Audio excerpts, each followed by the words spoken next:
Want to go ahead and get started? Thank you. Yes, thank you so much.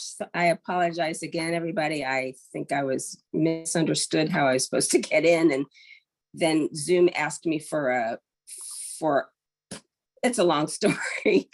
So I'm pleased to be here, and I would like to introduce our speaker today, Gwen Hill. She's a speaker, trainer, author, and takes her audiences to the place where skill and knowledge meet. Then she provides that extra push to steer them towards success.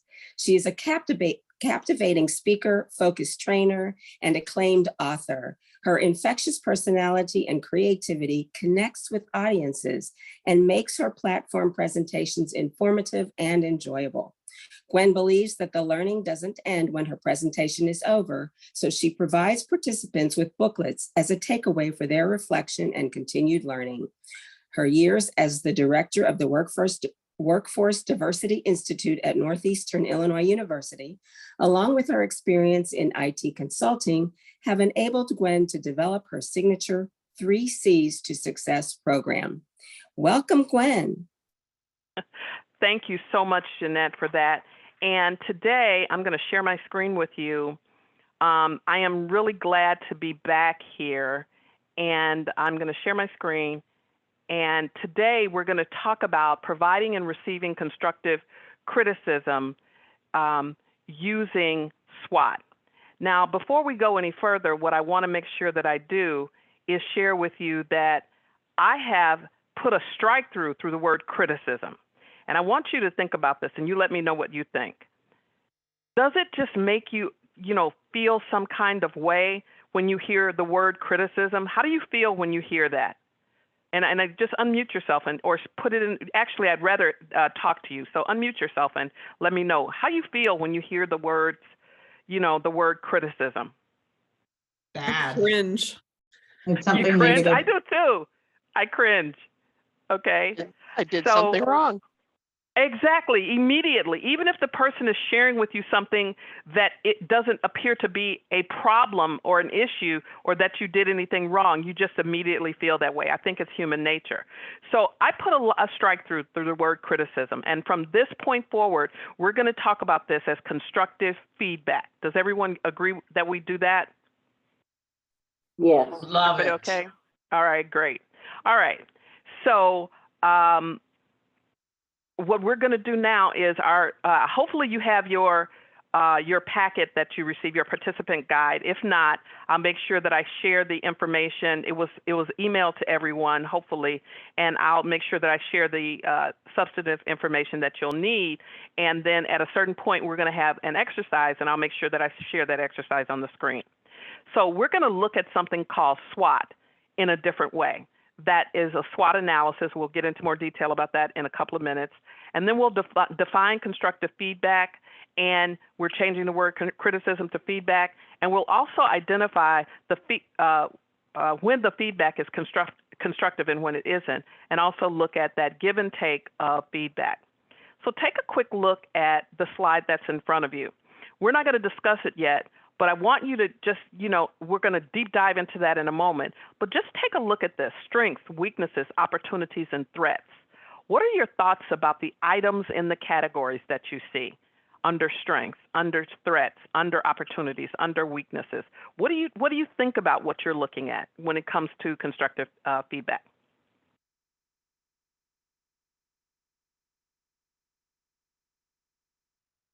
And that wasn't a rhetorical question, so whenever you want to jump in, feel free.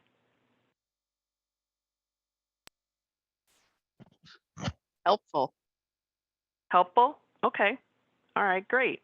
Now, that's good. But notice under weaknesses, it looks like the text is upside down. I don't know about you. I would be looking at that saying, did she mess up? Well, I didn't. What I want you to feel comfortable with is that when we look at the strengths of providing constructive feedback, it builds trust and the different things that it does. When that feedback is not provided in a helpful way, let's say, it turns all of those good things that are strengths upside down. And so that's why that whole thing over there under weaknesses is upside down. And we'll talk more about that as we go on. So before we go any further, if you don't have with you your packet, or your participant guide, this is the conversation about a scenario, and it's about Gail and Guy. Now, I'm going to assume you don't have that, so I'm going to put that up on the screen, so just give me a second here to get that done.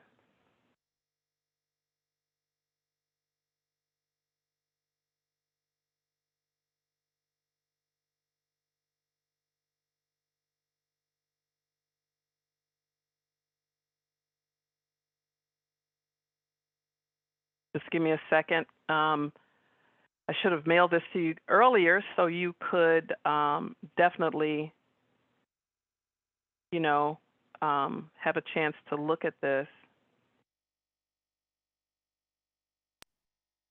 One thing about that SWOT analysis that I think is good is Okay. to, while you're doing your thing, I just think it's really good to not consider weaknesses as failures, but as something you can improve on. Because when I look at that threat and weaknesses, it's like, I'm a failure. Sure. I can't do anything. I'm Sure. no good. But that's a all or nothing kind of view.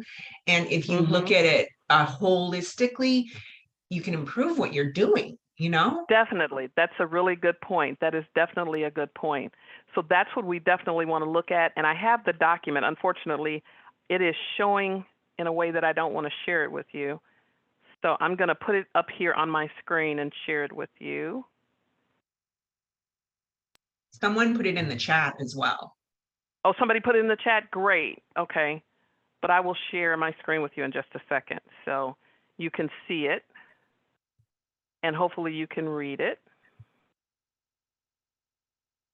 All right. So I want to just give you 5 minutes and let me know when I need to push the page up a little bit. These are my notes. So that's what you're seeing here. So I want to give you like 5 minutes to go ahead and just read this and let me know when you get to that last paragraph, and I'll push the page up if you need to, if you're viewing this from this method. Now, are you seeing this or are you seeing the PowerPoint? We see a Word document. We see it. Good. That's what I want you to see. Okay, great, great.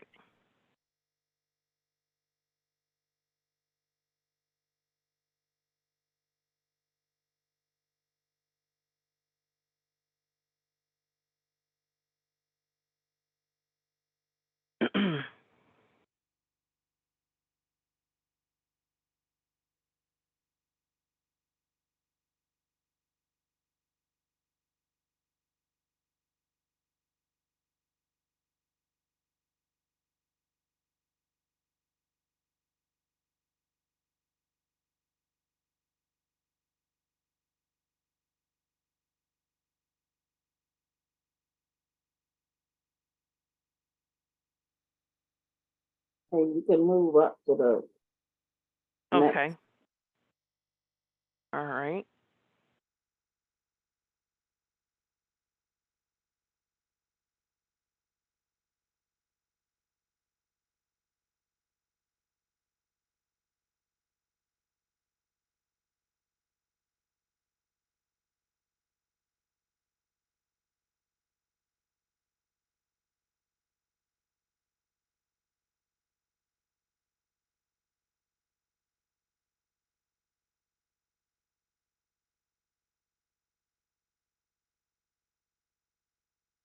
Okay, some of you are done.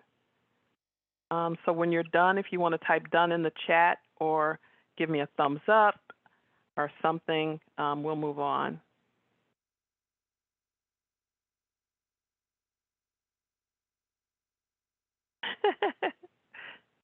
Okay, all right, great. All right, so I'm going to think it's safe to stop sharing this. Would that be fair? I think you have the gist of the, and somebody put it in the chat, so everybody should be fine. So now I'm going to go back to sharing my PowerPoint because, you know, I don't know about you, but I would want to jump right into the conversation about Gail and Guy. How many of you want to do that? Just jump right into it because you got some words for Guy, right? Yes. Well, we're not going to jump into that just yet. So what we're going to do is we're going to take a look at the tools that I want to leave you with today. And after we take a look at those tools, that's when we'll come back and have a conversation about Gail and Guy. I'm excited about this, and I hope you are too, because I don't know about you, but I've been in that situation where, you know, I need to talk about some of those things. But first, we need to make sure that we have a good definition. Now, I'm a pretty wordy person, you probably can tell, and so I like the first definition. But I want you to just take just a couple of minutes here and read the two definitions, and then what we're going to do is we're going to make an agreement before we go any further as to which definition we're going to have in the back of our minds as we look at Gail and Guy, okay? So take a look at those two definitions.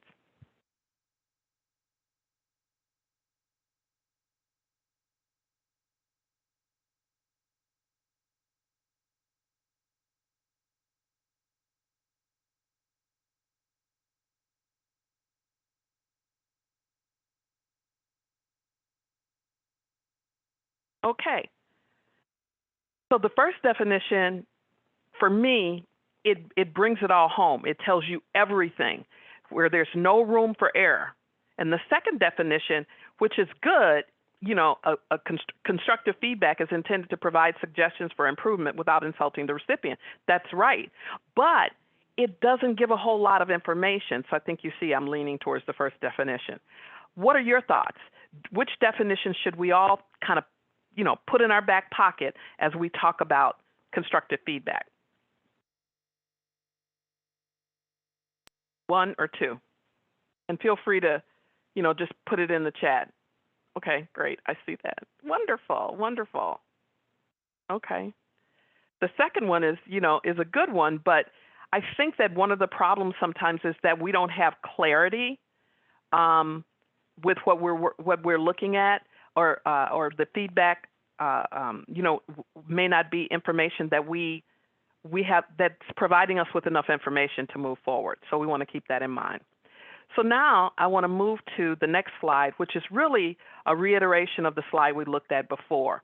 But this time, I want you to think about this SWOT analysis as to use it as a tool and how it impacts constructive feedback. And I've said criticism a couple of times because that's the name of the program. But when you look at the strengths, opportunities, weaknesses, and threats, they all affect any constructive feedback you're sharing with anyone or the feedback that you're actually receiving. So SWOT stands for strengths, weaknesses, opportunities, and threats, and they are internal to your company, but they're also, we all also have our own like SWOT analysis, those strengths that we have, weaknesses, opportunities, and threats. So with that backdrop and with that definition that we're going to use, let's talk about why it's important to look at it from this perspective. You know, no matter how many strengths you have under strengths, if you're only working on building trust and compassion, and you're not looking at the other items and you're letting them fall to the wayside and they become weaknesses, then you really don't have a strong place or a strong level of feedback that you're giving that person. And so we want to make sure that in the back of our minds that we're always looking at the reasons why we're doing this. Our strengths, these are the strengths we want to build when we're talking about providing constructive feedback. So if these are the strengths we want to build and we feel like we have them, we need to use those because we don't want our weaknesses or the weaknesses of how that feedback is shared to outweigh the strengths. Okay. Any questions about that? Any feedback on that? Okay. I think everybody's on the same page there.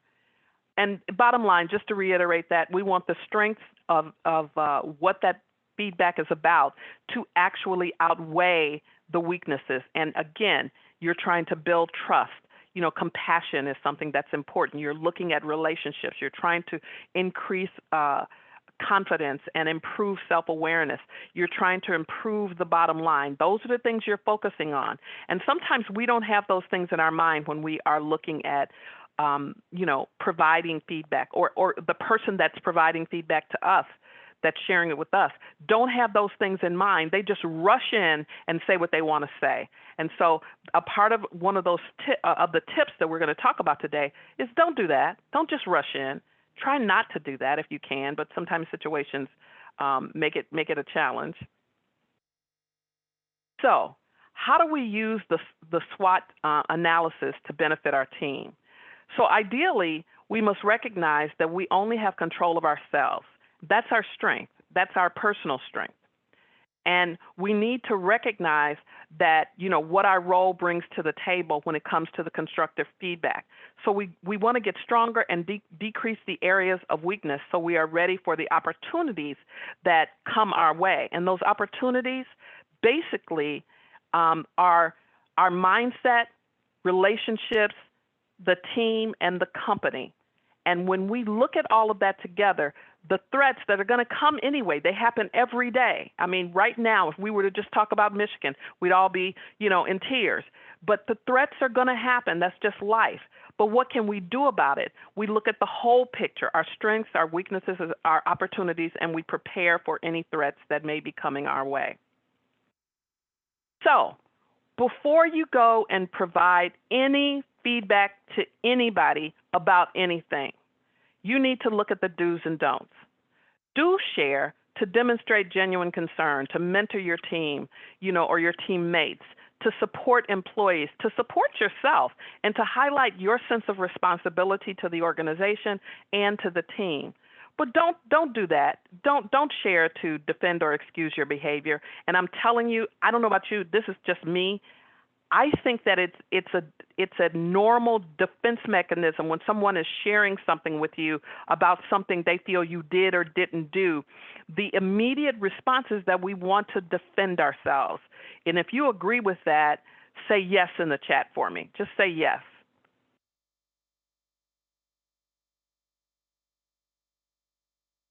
Okay, so I think a lot of you agree with that. We want to defend ourselves. That's normal.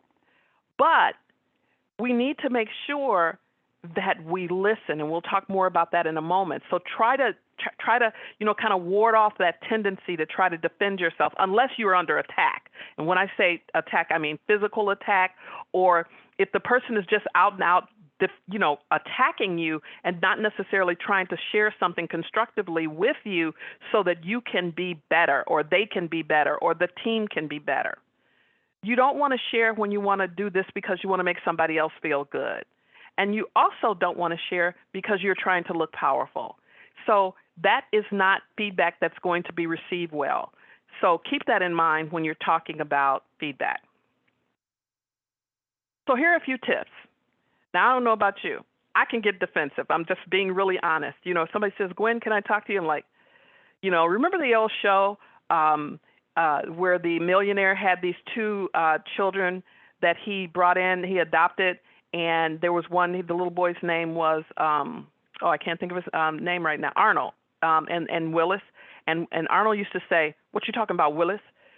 I immediately, when somebody wants to share something with me, I kind of feel like that I'm saying that inside. What you talking about, Willis? And I can get defensive because that's just normal, because I'm afraid of what they might say. And I can become reactive and immediately stop listening. Now, who's going to admit that they are sometimes in that space? Say yes in the chat. That's me. Say yes, yes, yes, that's me.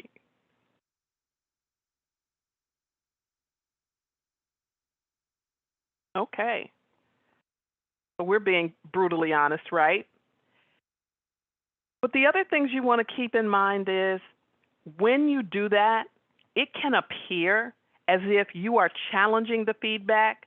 It can appear as if you feel the feedback is unwarranted and or unjustified. So here's what we want to do. Here's what we want to practice. This is what this whole conversation is about. If you're receiving feedback, take a deep breath. That's what I do. And I've gotten to the point, I take so many deep breaths in situations that you can't tell that that's happening, that I'm taking a deep breath. It's not like I go, no, it's like, okay, somebody approaches me and says that they want to have a conversation with me about something, I take a deep breath and I try not to react. And I listen to understand. Now, let me tell you something that we all do. This is another normal human behavior. And that human behavior is to listen to respond. We don't listen to try to understand. We listen to respond. So I'm not going to ask anybody to put anything in the chat for this one. I just want you to think back to a time when someone was sharing something with you and you heard them, but it was like they were, talking, sitting off in a corner talking to you, because what you were really doing was thinking about what you were going to say when they were done. You were waiting for that moment when they would stop talking so you could jump right in. I'm sure you've all been there. I know I do it. I know my husband is guilty of it a lot, and we have that conversation a lot, where we get into that debate. Like I'll say something to him, and I'm not done talking, but I know he's drifted off because he's not listening. He's actually trying to see how he's going to respond. And I'll say, babe, you there? Oh, yeah, I'm here. Okay, I'm listening. And he has to do that for me sometimes too. So listen to understand, not to respond. And more than anything, you want to try not to take it personally. The feedback, it's real easy to take it personally, but you want to try not to.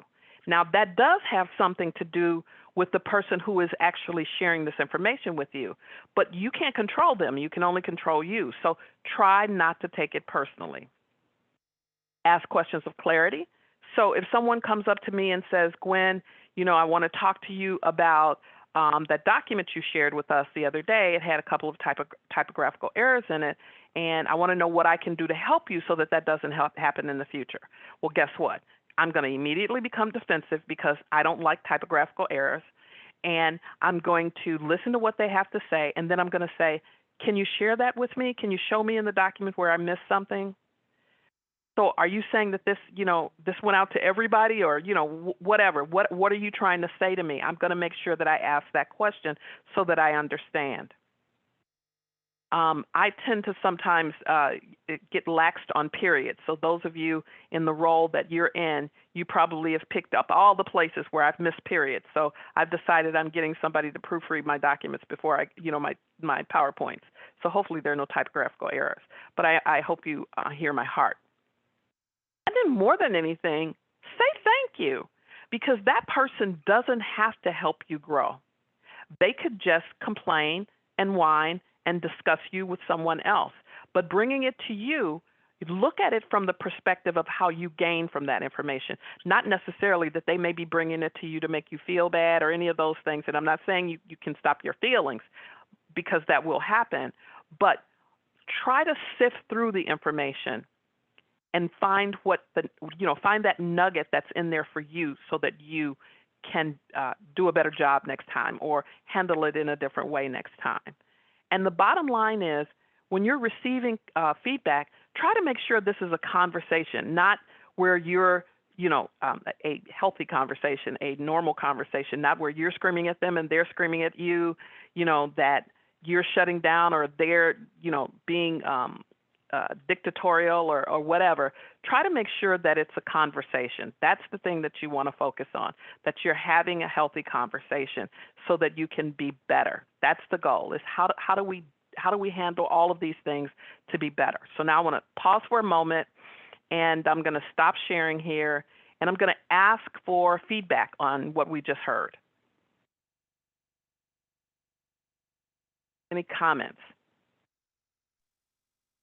I think this is very helpful, because I was just thinking about a conversation I had with my husband last night that was not very productive. And I think trying to be calm about it and ask questions instead of, just sort of attacking, I think is really good. And I'm sure that works in the workplace as well. Definitely. It definitely works in the workplace. Unfortunately, we don't all get to practice that. And so that's one of the reasons why we're having this conversation. And Jenny says, let me go look at the chat. So I'm going to start with the one from Sherry, who says, it's like listening to the teacher on the Peanuts cartoon. Wah, wah, wah. Exactly, And what happens is, Susan says, yeah, you stop listening. And then, the reminder about it being a healthy conversation is really important. Sometimes we just don't approach things properly, and people don't approach things properly. So we want to keep that in mind. Okay, I see some other comments. It makes sense. I could see using it at home or work. Would have come in handy at evaluation time. That's a really good point. One of the things that I don't think we keep in mind is we're at work, we're just being a person, right? And we're doing our job. And it's not that you need to keep your evaluation in the back of your mind. So you say, this is how I respond, so I'll get a new or great review. But what you want to keep in mind is that everything you do affects that. So you want to make sure that you improve your skills in various areas so that information that you get, in feedback. Sorry, my husband's just coming in. Like, who's peeping through my front door? But that information you get or that feedback, let's say you get on your evaluation or your review, that is impacted by how you work towards trying to be a person that provides constructive feedback and a person who receives it in a way that's healthy, if that makes any sense.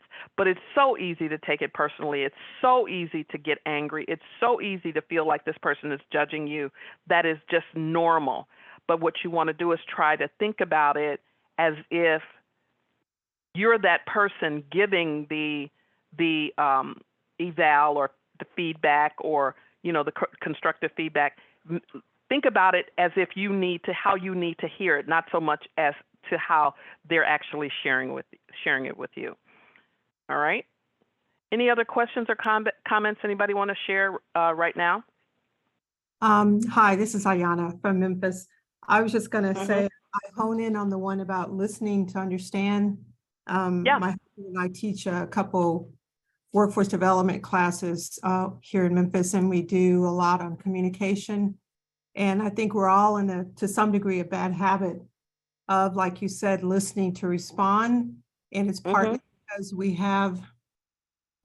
don't clean, what he likes to say, clean your filter before you go into that conversation with that individual, especially if it's someone that you've had maybe negative communications prior to. So you go in, even if it's positive, it could be your supervisor or something, you go into it with these little things that are still hanging in your filter about it, what you think the conversation is going to be about, the direction you think it's going to go in. And so that helps you sit there instead of listening, start forming your response because you think you know where the conversation is going to go anyway. Exactly. You have to clean your filter before you sit down and have a conversation also. I really like that clean your filter because, if we're running from one meeting to another all day long, it's hard to move from one meeting and that meeting may have been a little explosive or somebody might have said something or you found out some information that was uncomfortable or whatever. And now you're moving to the next meeting and you need to deal with that meeting. You need to be present in that meeting, but you can't do that unless you clean your filter. So I think, Ayana, that is really a good example of one of the things we need to do. And as a matter of fact, I'm going to be adding that to my repertoire, the way you said it, cleaning your filter. Do I need to pay you, though, for that? No, I'm saying it out loud because it takes some practice to get used to doing that and really try hard to be conscious of it and do it. It does. It really takes practice. And like I said, my husband and I, we try hard, to make sure we're doing that so that we are hearing one another, and 35 years of marriage, we've worked on it a lot and we still have, times when we're not necessarily hearing one another. And so one of us will say, hey, were you listening to me or were you really looking at trying to formulate your response? And we've gotten to the point where we're willing to be honest with each other. Oh, I was thinking about what I was going to say. Sorry about that. Can you repeat that? And it helps a lot. It does. So take it as a freebie, and I'll let my husband know. We call them Johnisms. So I'll tell him that he's famous. Johnisms. I love that. I love that. I love that expression. I'm really going to use that. And, but the key there is, like you're saying, is to practice, try to practice this, to clear your filter before you respond. And think about this. Sometimes, I don't know how many moms are on the line, but we have to do that with our kids. You're mad at Billy. And then Sarah says, Mommy, can I have a cookie? And you're like, no, but you're mad at Billy, right? So if you clear your filter, you then turn to Sarah, that sweet little thing who did nothing, and you can say, no, baby, not now. You can have one later or whatever. So I think it's really a really good analogy, and thank you so much for bringing that up. All right. Anything else before I share my next slide? All right, great. So the next thing that I want to share with you is we talked about tips for, receiving feedback, but, sometimes there is unwarranted feedback, feedback that comes from people that we didn't expect to come our way, or they don't work in the same team. It's a manager from, across the parking lot in another building, and he comes over and he's giving, or he or she is giving you this feedback, and not in a very pleasant way. And this is a manager, so you feel like you need to hear it. And so one of the things we want to do is we want to stay calm. Don't go where they are, okay? Because it's not a happy place. If they're screaming and yelling at you, it's not a happy place. And this is a time when I really stop and say to people, you don't have to take that. Stay calm. And then when there's a break in the conversation, unless this person is swearing at you, when there's a break in the conversation, you say, you know what? I'd be more than happy to help you with this, but you're screaming at me, and that is not making it possible for me to actually hear you. I want to hear you. And if you want to, take a moment and calm down and we can talk, I'd be more than happy to do that. Or maybe we should set up a time to talk later. Sometimes we think in the position that we're in as administrative professionals, as just people who aren't the CEO, who we think have all the power. We kind of think we can't say anything, but we can. Sometimes we have to arrest people where they are, I'd be more than happy to help you, but you're screaming at me, and I can't really understand what you're saying. And I'm sorry you're upset. So if we could take a moment and, if you could just take a deep breath and then share with me what you want me to do, I'd be more than happy to help you. But screaming at me is just, I'm not getting what you want me to do, And hopefully that person will check themselves. It doesn't always happen, but hopefully they'll check themselves and think about them being in the seat that's receiving that behavior and change that behavior. And if they don't, then you need to change your perspective, okay? So if this person is not necessarily screaming at you, but this person isn't your direct manager or your manager's manager, but it's somebody else that's sharing this information with you, or just a coworker that's sharing information with you, constructive feedback, listen. Change your perspective. Don't think, okay, you don't have the right to share this with me. You don't even know what my job is. If you have the time to listen. Say, you know what, this is great. Thank you for sharing that with me. I don't tell this story often, but because it's a little embarrassing. But I worked at a law firm, and I was in the IT department, and I had a horrible manager. She was just absolutely horrible. So horrible that when 3 black women quit, and this was a black manager, so don't think it's a color thing, but I have to say black because we could have sued the law firm, but we made the decision to just leave and get a better job rather than, because it wasn't important to make any money. It was important to be in a safe space. And so the manager asked me to do something, and one of the attorneys walked in and asked me to do something. And I was working on what the manager asked me to do. And I was all wound up and balled up with what she had said and how she had said it to me and, protecting my job and all of those things. And this attorney asked me to do something. And I said to the attorney, I said, sure, I can get it done. Can I get it to you tomorrow? And his face was sad. And he said, well, okay, I really needed it today. But okay. And so he left. And so my coworker walked up to me and she said, I need to share something with you. do you have a minute? And she was really good with saying stuff like that. And I said, sure. She said, I'm sorry, but he's your client. And even though she's being what she's being and saying what she's saying and telling you what she wants you to do, it could have waited. You allowed your feelings to get in the way and they affected him. So guess what? I didn't clear my filter, right, Ayana? Ayana, I can't say names sometimes. Ayana, I didn't clear my filter. So I really kind of took it out on him. So I needed to change my perspective, and that would make the situation a whole lot better. And she was right. And I shared with her, you know what? You're right. Thank you for sharing that with me. I really appreciate you sharing that with me. And then use your active listening skills. Sometimes when people are talking, they are talking to you, and this is another husband thing. You know, sometimes he'll say something to me, and I am totally discombobulated. I have no idea what he's talking about. And so, again, after being married for so long, I'll say to him, can I ask you a question? And he's like, yeah, what? But you need to answer my question. Well, let me ask you a question first. What room were you in when you formulated that idea, when you started thinking about that? I was in my office. And I say, was I there? Oh, no. I said, so can you start from the beginning? Because you just jumped right in the middle of the conversation. You know, you gave me the end piece of what you were thinking instead of the beginning because you loved me so much and you just really thought I was there with you when you started that conversation. I wasn't in your office, dude. I wasn't there.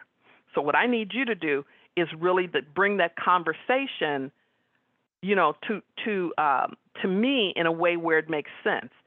So I use my active listening skills with him a lot in doing things like that by joking. But another way you can do that is to say, okay, Jenny, I heard what you said. This is what I think I heard. Is this what you meant? Because you want to make sure you're getting clarity all the way across the board, that you're clear in your responses and they're clear in what they're sharing with you. Sometimes people think they're clear and they just aren't. They just aren't. So just kind of keep that in mind. And so you want to make sure that you're not wasting any time. And the other thing you want to do is, you know what? If it means whatever's coming your way is, you know, you're becoming unsettled, listen to what they have to say or stop them and say, you know what? I can't talk right now. I'm on deadline. Can we set up a time to talk about this? Now, that might be like a little white lie, but in how do I say this? In a way it is, but you're also protecting yourself. If you are up in arms and you're feeling all balled up, you know, you're feeling uncomfortable with this information that's coming your way, schedule an appointment to talk about it at another time. The person may not ever bring it back up. They just wanted to, you know, basically unload on you. So you may not have to have a time to talk to them. But if you're not feeling well in that situation, tell that person that you need to talk about this another time. And if they are not willing to talk about it at another time, if you can listen, you know, feel free to listen. But the bottom line is don't take it personally and move on. But at the same time, and this is not in my notes, this just came to me, is there something in that feedback that you need to be conscious of, that you need to use to make yourself better? So, you know, take a moment, step away, think about it. Is there something there you can use to be a better you? And use that information accordingly. And then finally, and this is what this whole thing is about when we talk about unwarranted constructive feedback, is take care of you. Now, you might say to yourself, okay, Gwen, that's not proper English. It's really, you know, take care of yourself. And you're right. But every time I think about take care of yourself, I think about my brother. And my brother, when he ends a phone call with anyone, he says your name, Gwen. But he'll say to me, he'll say, sis, yeah, please take care of you.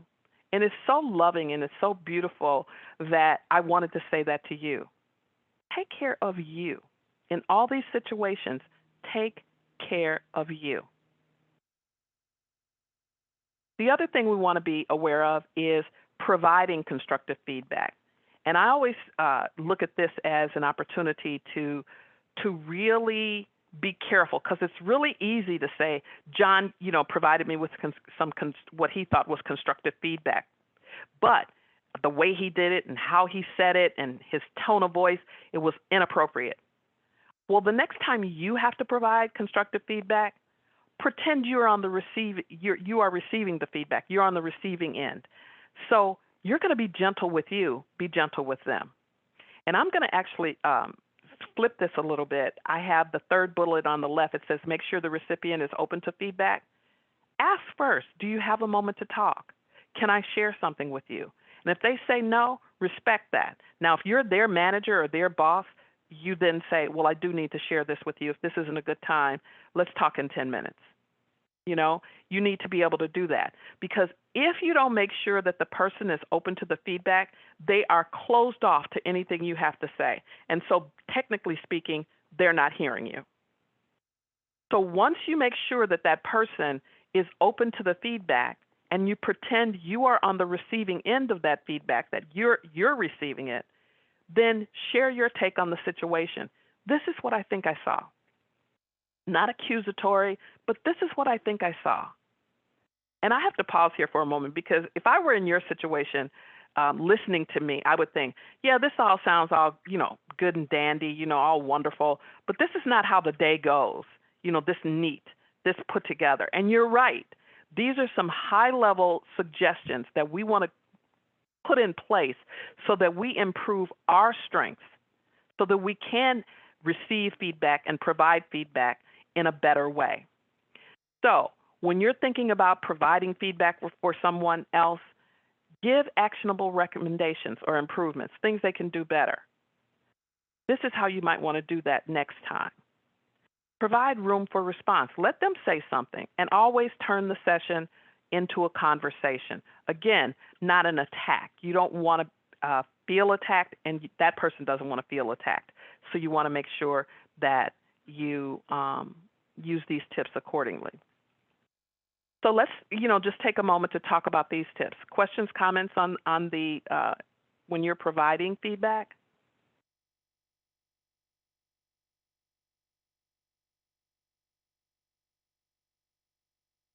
See some new messages.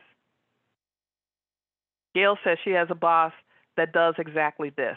He is the best at providing constructive feedback. I need to improve, though, and I say that all the time. I need to do the same thing. Is do what I can to be better. And I think a lot of times these things are situational. Would you agree? Like sometimes you handle it very well, and sometimes you don't. It just may be if you're under the gun, time-wise, if you don't feel well that day, if this person's on your last nerve and you've tried to get them off your nerves, but they are on your last nerve. A whole lot of things can play into this. So Julie says, when I am given constructive feedback, even though it is done in a nice way, I still feel horrible. I know, I do too. I don't know how to change my mindset about this. Just something to work on, I guess. And I think that it is something to work on. You know what? I'm going to come back to you, Jenny. That's a good point. But it is something to work on, but it's also something we need to say to us, to ourselves. It's not us. It's about the task. It's about the workflow. It's not personal. Don't take it personally. And that's hard. But if you can do that, it will make you feel so much better. And Jenny says, I think you're leading us to constructive communication, a two-way street. And you're right. That's why I keep saying conversation, conversation, conversation. When the person that came to me and shared with me that, that attorney who walked in the door and asked for something from the IT department, he's my client. He is. My manager is my manager. But I was so busy trying to protect myself, I didn't clear my filters before I turned to my customer, my client. And so that's really what's going to be important. And I thanked her for that. Now, by the way, 2 months later, she left, and a month after she left, I left, and then a month after that, another person left. And that manager, I hear, no longer can hire and she can no longer, I don't know why she still has the title of manager, and she could no longer evaluate people. But they kept her in that position. So I think that what we all learned from that was we could scream and yell and make a big fuss about the whole thing, or we could do better for ourselves. And so we did better for ourselves because we all tried to talk to her. We all tried to make it better. But what I loved about working there, this was actually in 2014, and I am still in touch with those people who have left the firm, you know, those other young ladies.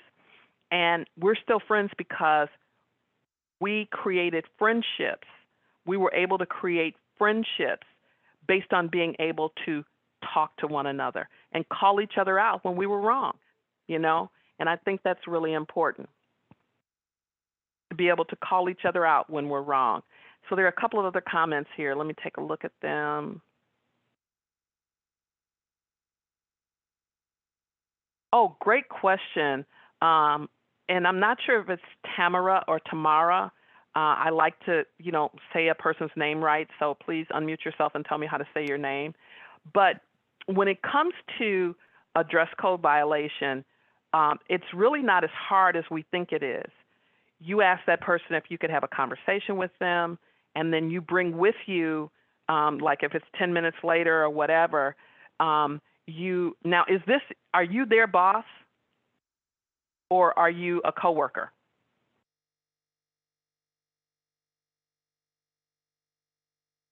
Tamara, are you their boss or a coworker? Let me see.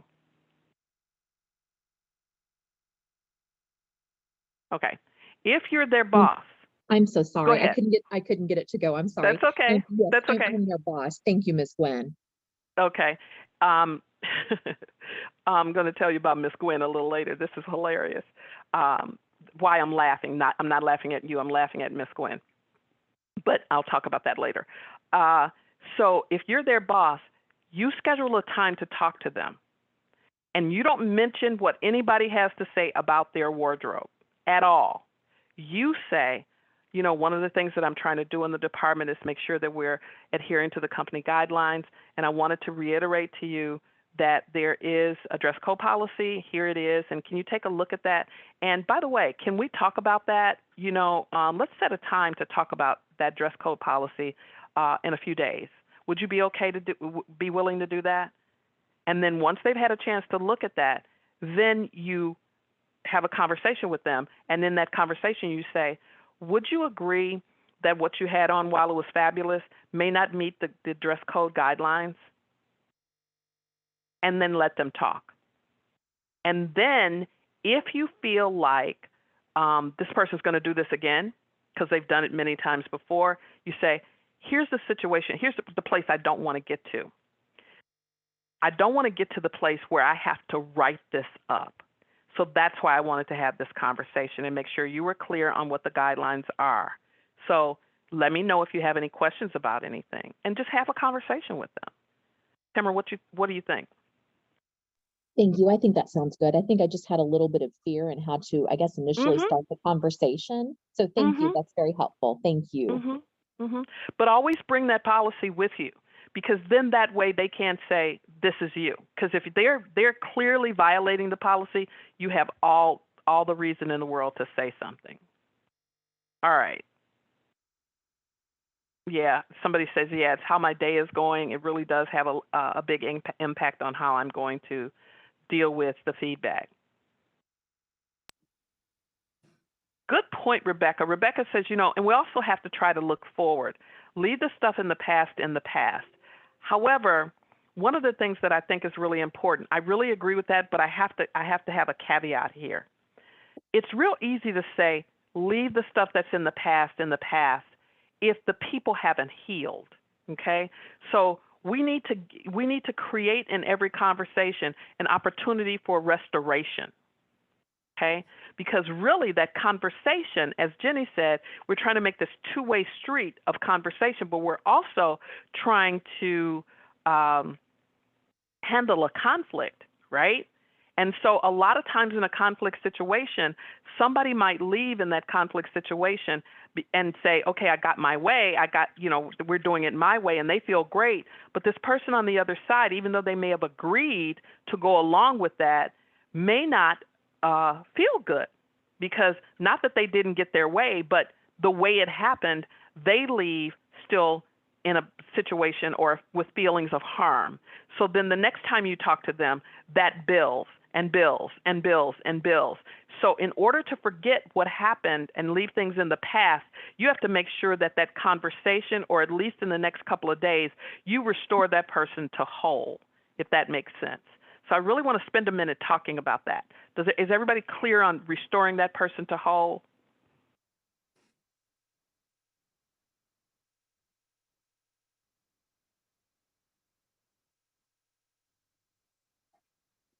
Okay, so Susan says yes. So I sometimes, I don't feel like people are really clear, so I give examples. So here's an example. Someone shared with me that they shared some information about someone going to therapy with someone else. They didn't say what they were going to therapy about or anything. They just mentioned that this person was in therapy. And then they went back to the person that person they were talking about, and they were talking to them, and they said, and I was talking to so-and-so, and I mentioned that you were in therapy. And she's like, why would you do that? And she said, well, I wanted her to know, because she's going to start working for you. I wanted her to know, the lay of the land of what was going on. She said, I don't feel you had the right to share that. And she said, you didn't tell me it was private. And anyway, here's the key. And anyway, it's not a big deal anymore. It's not a stigma to be in therapy. And this woman says it had nothing to do with that. You didn't have the right to tell that. And so when she was sharing it with me, I'm listening. And she said, do you think I was wrong? And I said, yes. And she said, I've talked to about 4 or 5 people just to see if I was wrong, because I really don't think I was wrong, because it's not a stigma anymore. I said, it's not a stigma to you. One of the things that we have to be careful about is making sure that in that situation, it wasn't her information to share. If that person wanted it shared, that person should have shared it. Even though she was recruiting someone to work for her, to help her out in the situation she was in, it wasn't hers to share. So that's number one. And she says, well, I apologized. I said, what did you say to her? I said, well, I apologize. And I said, okay. And she said, you wouldn't have accepted that? I said, no, I never accept I apologize. She said, why? I said, tell me the rest of what you said. She said, and then she asked me, well, she kind of got angry, and she said, I don't really feel you're sorry. You don't think you were wrong. She said, I wasn't wrong, but I apologize if you feel bad. No, that's not an apology. An apology is true regret, really feeling sorry for what you did. And so what I said to her is, when a person says to me, well, I apologize, I'm like, okay. And they're like, if they want to talk about it, they take that brush off and they say, well, wait a minute, what do you mean? I said, when you apologize, it may seem like it's just words, but what you're doing is you're saying, I apologize if you feel bad about it, or I got caught. Not that I did anything wrong. A true apology is I'm sorry. Now, if you had said, I apologize, I'm really sorry, that would have been an apology. So my point in bringing this up is that now, by saying, I apologize, I'm really sorry, she's trying to restore that person to whole, to bring that person, the right words make a difference, Susan, you're right, bringing that person back and admitting, even if she doesn't feel like she's wrong, she's admitting that a wrong was done. Maybe she doesn't feel like she was wrong, but a wrong was done. That person's trust was violated. All of those things happened. So in these constructive criticism situations, you always want to think about restoring the person to whole. So Ayanna, when you talk to that person with the dress code issue, you want to make sure you bring in the book, and that's what you're looking at when you have this discussion. And then you say, I'm so glad you were willing to have this discussion with me. You know, your work is, you know, the things that you do here are great. I really enjoy having you as a part of the team, and I really appreciate you being willing to have this conversation. Now, what a lot of managers will do is say, if I come at that person that way, they think I'm weak. No, they don't. They see you as a person. And you also showed them at the same time that you know how to lay down the law. You did. You came in with the book. You came in with the book. So that's what's really going to be important. And Kelly says, and Ann says the same thing, they never, you know, really thought about the difference between I apologize and I'm sorry. But if you think about it, and I think that's why you both really, and Susan also, really, it resonated with you, because you can think about the times when people have said, well, I apologize, and you didn't feel anything, because it was really, really like, depending on who that person is, I got caught, or I'm sorry, you feel bad. Well, you can keep that. I don't need that kind of apology. Okay? But if you say, I'm sorry says something different. Okay? All right, great. So now that we had an opportunity to talk about providing constructive feedback, we are now going to have some fun. So I'm going to stop sharing. I'm going to, I'm not sharing. I'm going to, Rebecca, go ahead. You have your hand raised. Yes, Gwen, thank you. The one that asked the question or that mentioned about being in the present and letting the things in the past try not to rule our moment that we're having now. But what I think you were approaching it as a supervisor, and I was more approaching it as the person who's receiving the feedback. Say that again. I think you were approaching it as the person giving the feedback, and I was thinking Yes. it more about what I personally can do as the person receiving the feedback. And it's very hard to let some of these things from the past go if you've been criticized about this before and you thought you've made all these improvements, or if you just had a really crappy boss or something that had you know, done certain things that were not fair to you in your position. So maybe you know, it's about trying to put yourself, look where you are, saying, I'm safe, I'm not, and in that place, I have a better boss now, whatever it is. And just looking at what's around you now and realizing this, like you had mentioned, this information that they're giving to me has some jewels in there. And then trying to say, what are these that are going to work for me, and letting the things that fear, that worry, and self-criticism that you're giving yourself, I think a lot of us do that, maybe just sits back and you realize that's from before. Today is a new day. What can I do for today and tomorrow? So that's kind of where I was going, but I really loved what you had to say as well from the other perspective, because I had lost sight of that other perspective as well at that point. And you know what? I think that what you're saying, Rebecca, is important, because it's like empowering ourselves. So there was, we're going to talk about Gail in a moment, but there was a real Gail that every day that she would come in, she would have these fights with her boss. And so she asked me, what do I do? I'm so tired of dealing with this. What do I do? And I said, make an appointment with him for tomorrow morning. And she said, I'm not ready to talk to him. So make an appointment with him for next week. And what you're going to do is you're going to send a letter or an email before the meeting, like an hour before, and you're going to say, here are the things that I'd like to talk about. And you give some bullet points about what you want to talk about. Now, I said what you should talk about is things you can do to be better, things you can do to help the department. So you should have 2 or 3 bullet points. And the last, you should have a 4th bullet point, and that last bullet point should be, and about going forward. And so you talk about those things, like where the problems may have been and how you're working to improve those.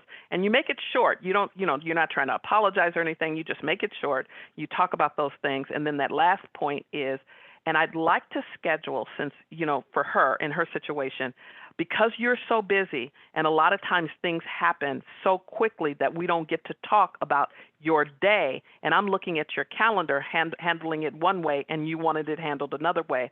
I would like you to carve out We start at 9. From 9 to 9:05, you and I sit down and talk about your day so that you and I are on the same page every day, and I am on your team.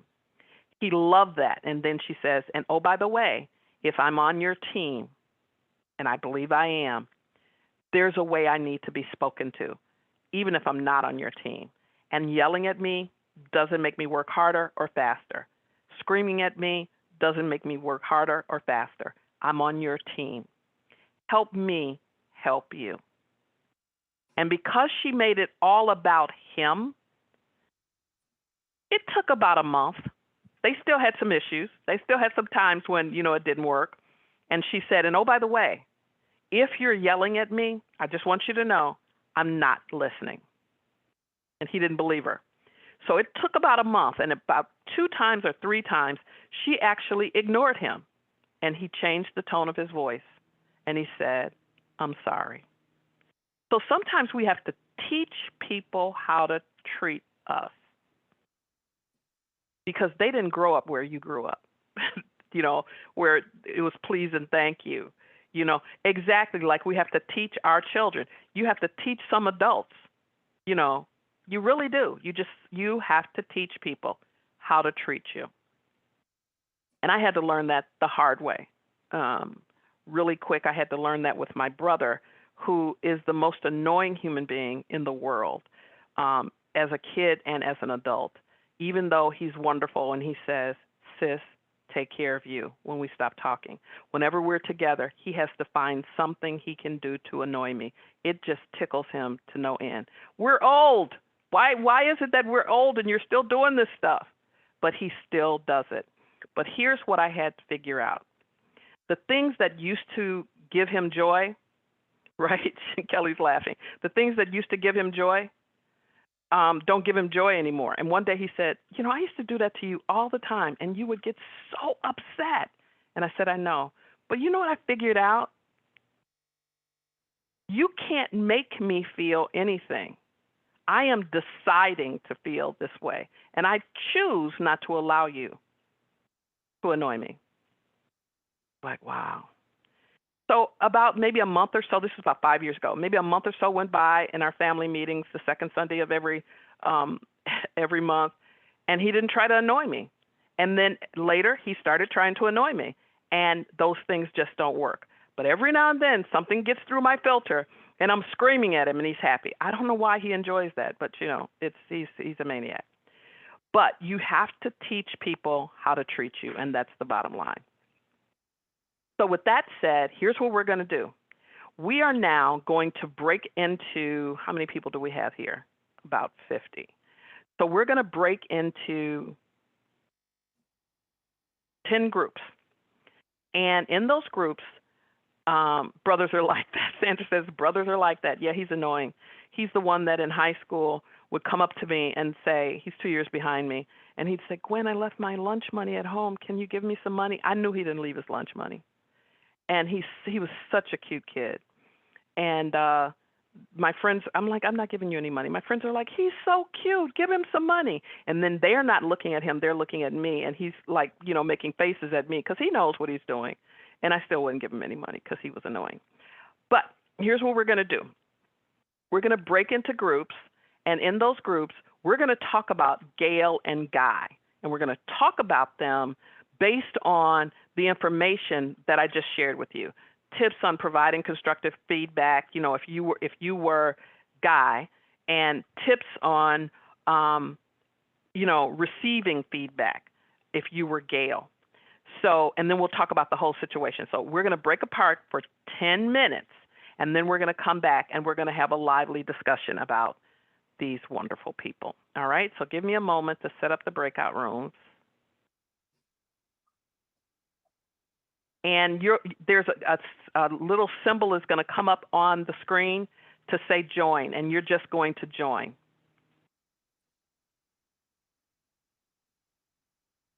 Type that. That would be a lot faster. Oh. All right. So here we go. So make sure I'm going to set my clock for 5 minutes, and make sure you click join. Here we go.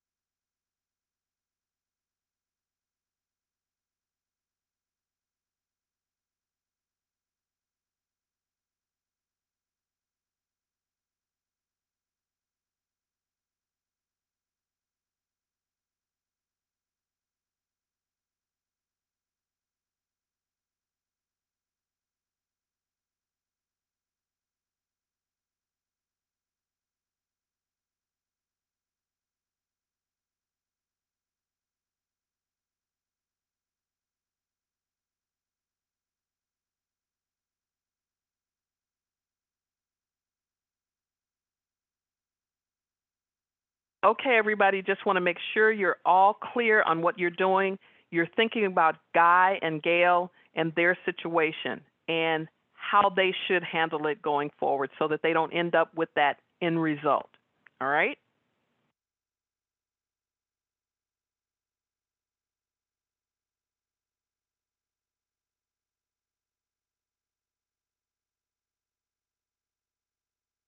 I hope everybody heard me.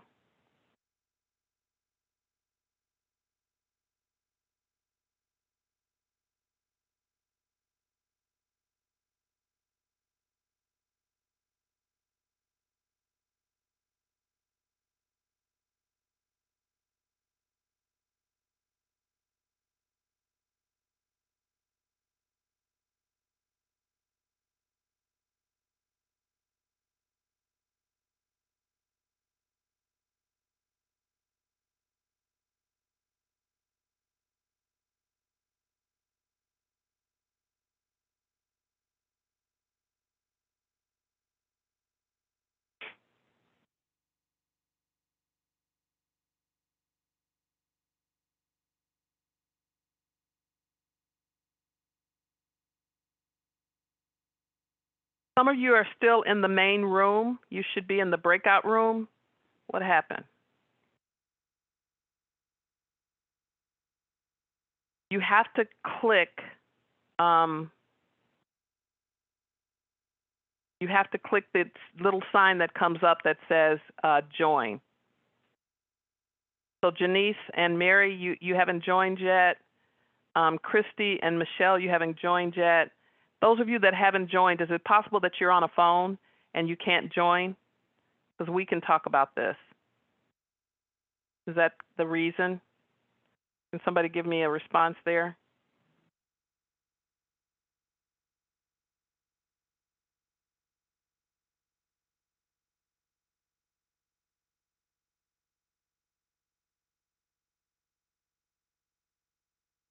Those of you that are in the main room, give me a minute. I'll be right back. I hope you can hear me. Give me a thumbs up or say yes in the chat or something that you can hear me.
All right.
Okay, let's talk about it. What did you think about Gail and Guy's situation?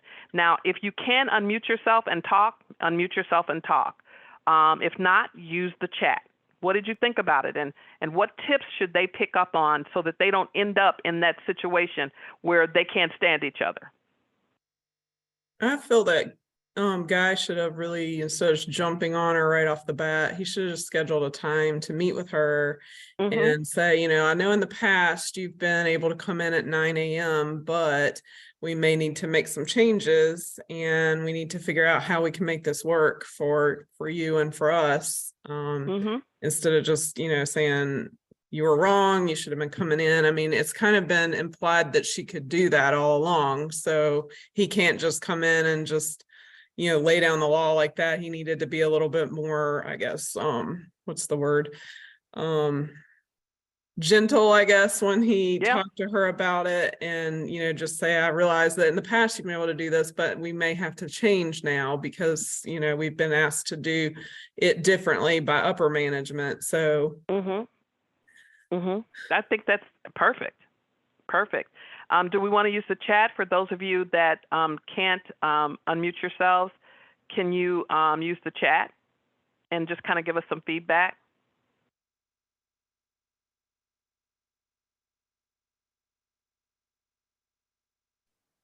Oh, one other thing I had too while we're waiting for chatters. I realized why Gail did it, like becoming, you know, lazy or acting lazy and not really doing her job like she used to. She, you know, felt called out by the boss, but she should have been the bigger person and continued to do her job like she should be. Yeah, I agree. I agree. Jacqueline, what do you think? Janice? Look at all these Jacquelines and oh, that might be the same person. Christy, any points here? Mary? They may be in a position where they can't unmute themselves. I think you're right. Okay. Well, I agree with you. When I look at the tips, you know, I think that one of the things that Guy needed to do was pretend he was the one receiving the feedback. Instead of just jumping on her, you know, think about how he would want to be spoken to and dealt with. You know, he should have done that. And then he might have wanted to, you know, call her, say, hey, can you come into my office for a moment? And she might say, you know, no, I can't. Can we talk about this in 5 minutes? Sure. You know, make sure that person is open to the feedback, because it then doesn't end up being criticism. It ends up being feedback if they're willing to hear it. But if they're not willing to hear it, it's criticism. That's just pure and simple what it is.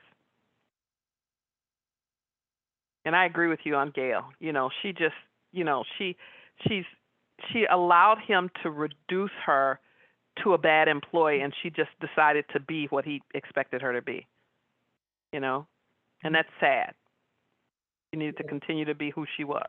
Yeah, she right? should have been the bigger person and continue doing what she was supposed to be doing, and not ending up, like you said, being just kind of like he thought she was going to be. But I find it unfair that she had been allowed to do that for so long, and then for him to come in and immediately demand that she start doing the 8 o'clock. I mean, she should have been given time to make arrangements, right, to, you know, for whatever she needs with her kids, for someone else to help her out or something, instead of just him coming in and laying the law down right off the bat. Right off the bat. And you know what else? The other thing that I saw in this was, you know, she thought he was told that she was doing it this way all along. Right. She doesn't know for sure that anybody told him anything. So then he's got a preconceived notion of her from the very beginning because of the first time she was late, not knowing the history, right? Right. But guess what? Whether he was told or not, before he said a word, he needed to figure out his staff. Yeah. Somebody might have let him know when he came to her desk and said, hey, where's Gail? Oh, you know what? She usually comes in at 9 o'clock. She's been doing this for a few years, you know, and management lets her do it because she's dealing with her elderly mom who's living with her and her kids, and she has a child care issue. But she always stays late. You know, her team members could have helped, but he didn't try to investigate any of that. He didn't do any of that. He just immediately went to the mandate that was put in his head: improve customer service. and he felt like she was a part of the problem. He didn't look at all the awards she had gotten. He didn't look at any of those things that she had brought to the team. He just said, I'm supposed to make it better. And so to make it better, everybody's got to come in at 8 o'clock. Really? Not necessarily, right? Right. You know? So we've just got about, I'm going to let these people that are in the other room, we got a few minutes.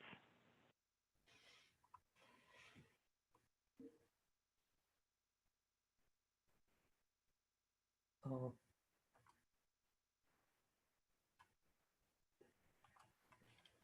Okay. All right. So they'll be coming back in here. Oh, I should probably tell them. Rooms. Let me broadcast one more time. No, I'll bring them back. They won't have to do that. I'll close the rooms. Nobody will have to worry about trying to figure out how to get back. All right. Anything else you want to add? Kelly, did you want to say something? Uh-oh, what happened to Kelly? Oh, I'm here. Can you hear me? I guess my. Yes, I see you now. Okay, I see yes. yeah. Sorry, I didn't realize I wasn't on mute. We had a great conversation just about different ways that Gail could approach Guy and talk to him, and in a very diplomatic manner. And also, if he was not willing to budge per her request, possibly take it to HR. HR could make suggestions about maybe some management training, but especially in today's world with hybrid and remote working, being flexible, I think I see it in my company that it's a good idea. But I think if they sat down and really had a conversation, both of them could kind of give a little bit, and maybe there could be a 6-month time frame saying, Gail could say, let me work on this. I realize it's kind of become a little bit of an issue. Maybe she could be flexible as well. Right. That's good. I agree. All right. I'm going to bring everybody back.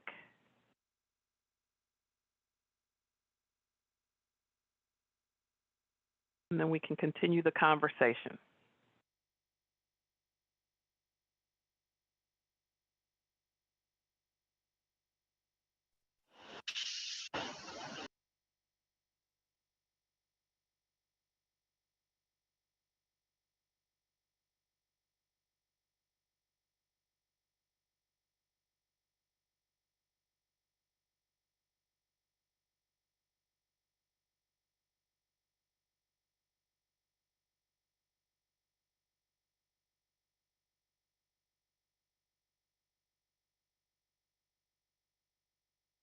All right, I think we're all back.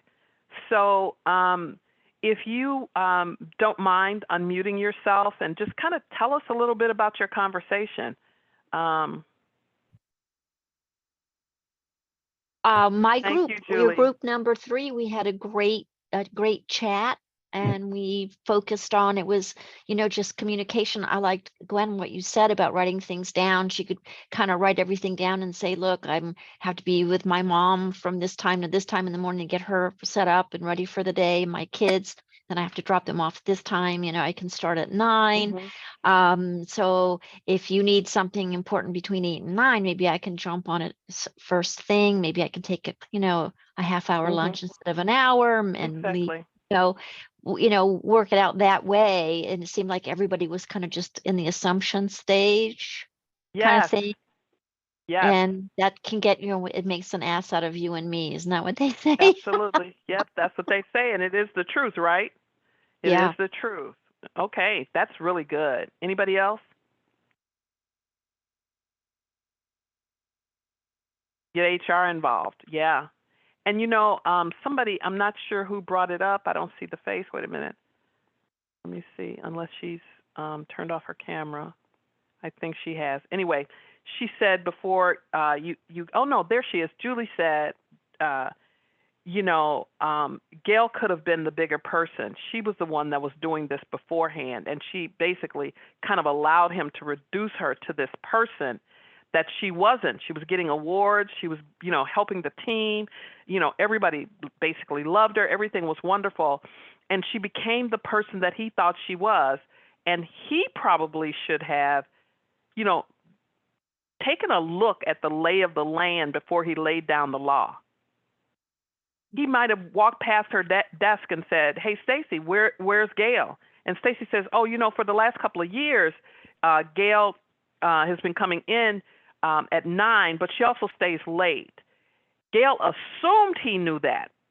How does she know? He never told her he knew. She assumed her previous manager told him. So it goes back to that assumption thing. And so somebody else said, they just need to have a conversation. Write everything down and have a conversation. And one of the things that somebody said, I heard HR. We do want to take things to HR if we have to, but we should try to deal with things at the lowest level before we get to HR. So if I can talk to you, Roxanne, and say, "Hey, Roxanne, whatever, and it's making it difficult for me to do my job. Can we work on that?" If I can talk to you and we can handle it, it creates relationship. We become a team. We want to work together. We want to help each other. We want to be effective as a team. But if I'm constantly going to HR, it's like being a kid and you're constantly telling mom and dad, right? I'm going to look at the chats here.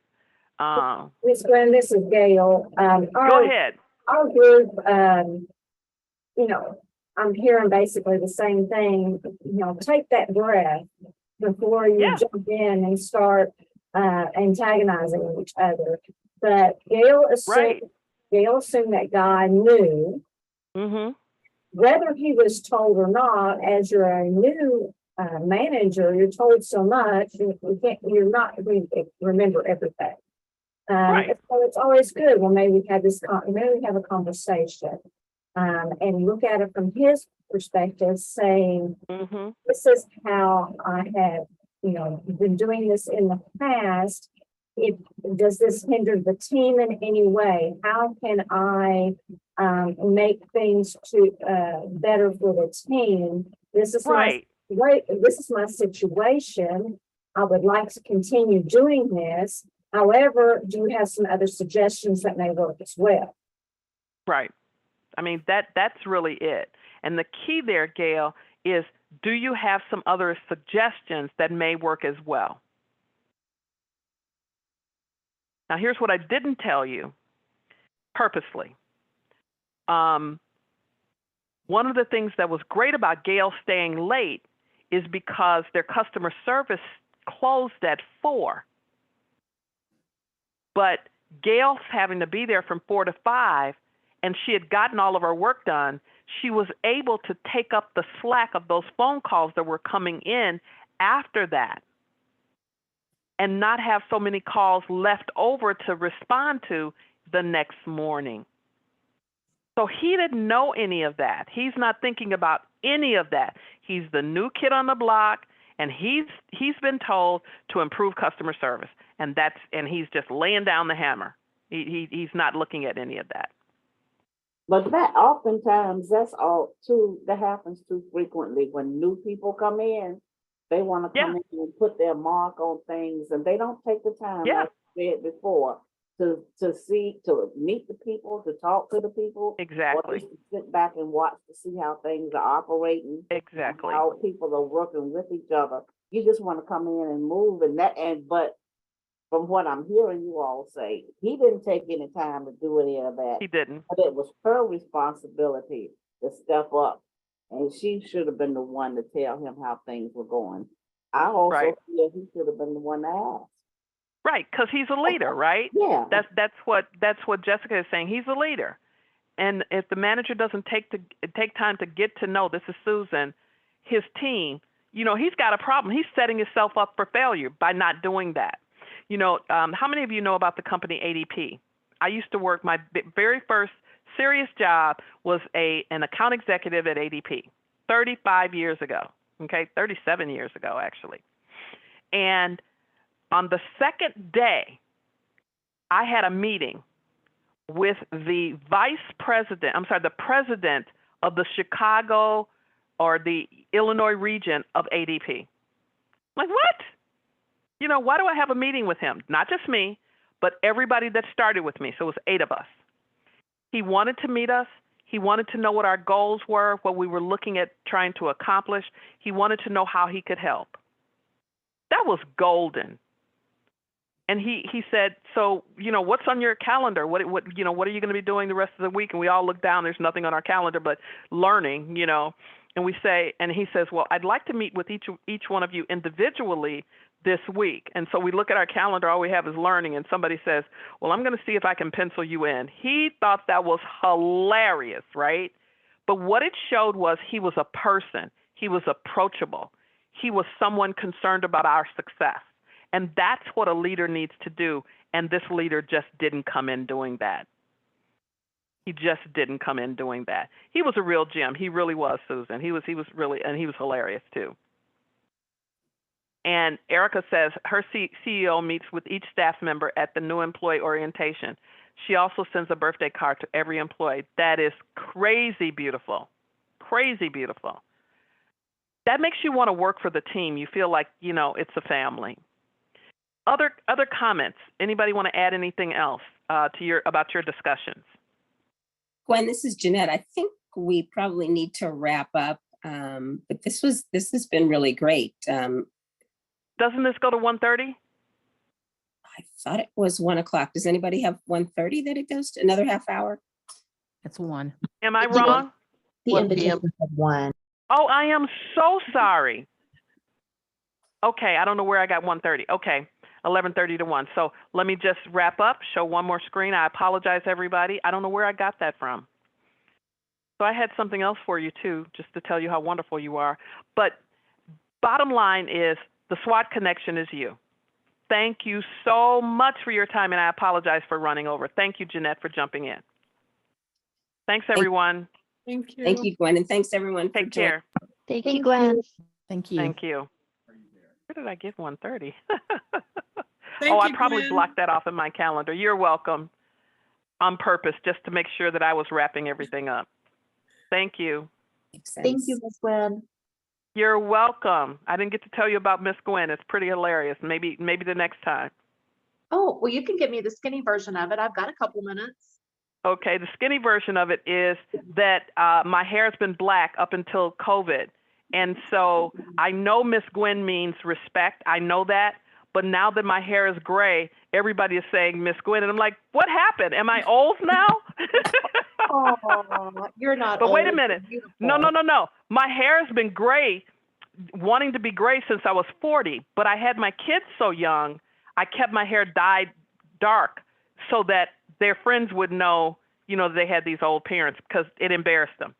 So then I let it go gray, and now everybody's like, Miss Gwen. I'm like, what, am I old all of a sudden? So I don't feel old. I'm telling you, you know what? I'm still here. I'm still breathing in and out, and that's the beauty of it.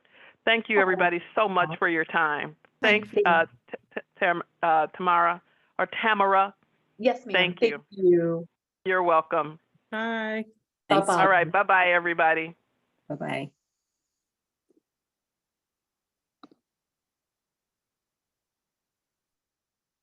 Okay, stopping the recording.